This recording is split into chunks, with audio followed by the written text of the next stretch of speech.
নিজ হাতে উপার্জিত কামাই এটা পৃথিবীর শ্রেষ্ঠ কামাই, আলহামদুলিল্লাহ। পরিশ্রমের মাধ্যমে যে উপার্জন, এটাকে ইসলাম আমাদেরকে উৎসাহিত করে।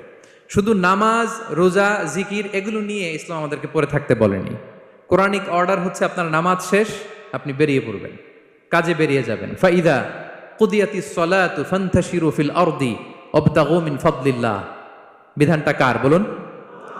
আওয়াজ করে বলুন, বিধানটা কার? এটা কোরআনিক ভার্ডিক্ট, কোরআনের বিধান। নামাজ শেষ, গোল হয়ে বসে জিকির করতে বলা নাই আল্লাহ।